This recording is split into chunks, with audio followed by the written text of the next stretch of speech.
Diritto d'autore. Come si tutela il format di un concept store?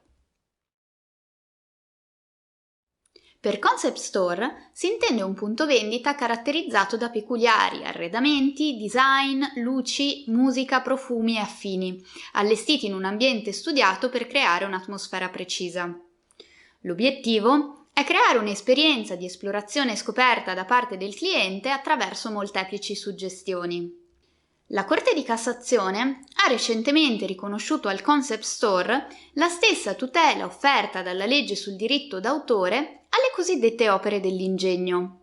Nello specifico la Cassazione, confermando la sentenza della Corte d'Appello di Milano, ha riconosciuto tutela ai concept store di Kiko Srl, società nota nella produzione e commercializzazione di cosmetici, ai sensi dell'articolo 2 numero 5 della legge sul diritto d'autore, che tutela i disegni e le opere dell'architettura.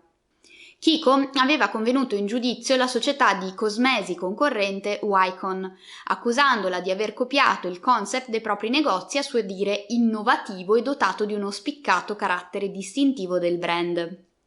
La Wycon ha contestato che l'allestimento dei punti vendita della Kiko fosse caratterizzato in modo univoco e che sussistessero profili di originalità negli allestimenti, in quanto comuni anche ad altre aziende concorrenti. La Cassazione ha premesso che per accordare la tutela autorale anche agli arredi interni, intesi come opere di architettura, questi devono necessariamente avere carattere creativo, non potendo corrispondere a una mera forma esteriore imposta per rispondere a dei requisiti tecnico-funzionali.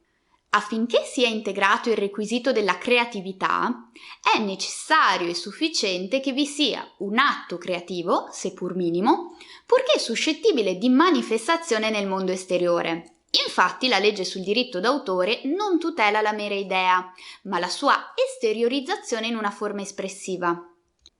Nel caso di specie, la Cassazione ha ravvisato la creatività nella combinazione e conformazione complessiva degli elementi che caratterizzano il design architettonico degli store di Kiko.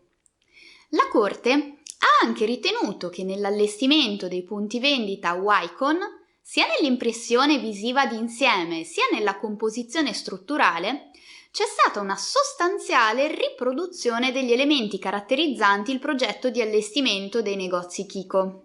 Gli elementi originali tutelabili ripresi da Wycon, pur con alcune irrilevanti differenze, sarebbero l'ingresso open space con grandi grafiche retroilluminate ai lati, gli espositori laterali, le isole a bordo curvilineo posizionate al centro del negozio, la presenza di numerosi schermi TV incassati negli espositori, l'utilizzazione di combinazioni di medesimi colori, bianco, nero, rosa, viola, e i punti di illuminazione che diffondono luci fredde.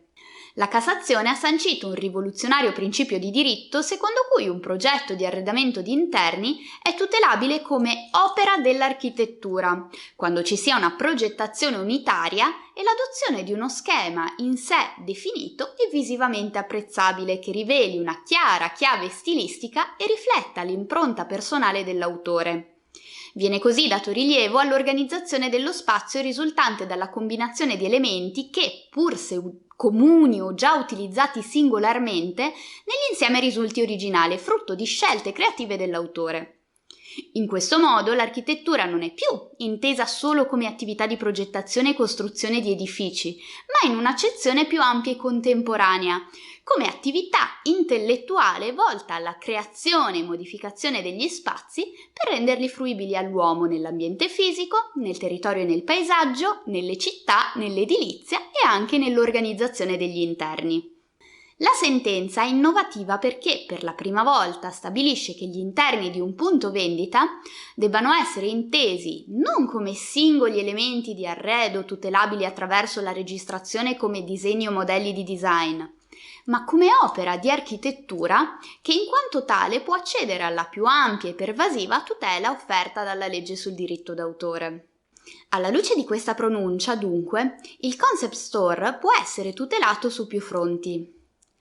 Con la registrazione come disegno o modello di design, tutela accordata dal Codice della Proprietà Industriale, come opera dell'architettura, tutela riconosciuta dalla legge sul diritto d'autore, infine anche come marchio tridimensionale di forma, come sancito dalla Corte di Giustizia europea nella sentenza Apple contro l'Ufficio tedesco dei marchi e dei brevetti. La Cassazione ha quindi confermato la pronuncia della Corte di Appello di Milano nella parte in cui aveva ordinato alla Wacom di modificare il format dei propri negozi vista l'indebita riproduzione degli elementi caratterizzanti il progetto di allestimento dei negozi Kiko. Infatti, si ha violazione del diritto d'autore non solo quando l'opera è copiata integralmente, cioè quando vi sia una sua riproduzione abusiva, ma anche nel caso di contraffazione parziale, che ricorre quando, sulla base di una valutazione sintetica, la seconda opera presenta i tratti essenziali dell'opera anteriore. Iscrivetevi al nostro canale, abbiamo un'intera playlist dedicata a diritto, arte e proprietà intellettuale. Per maggiori informazioni visitate il sito web dello studio e seguiteci sui social media.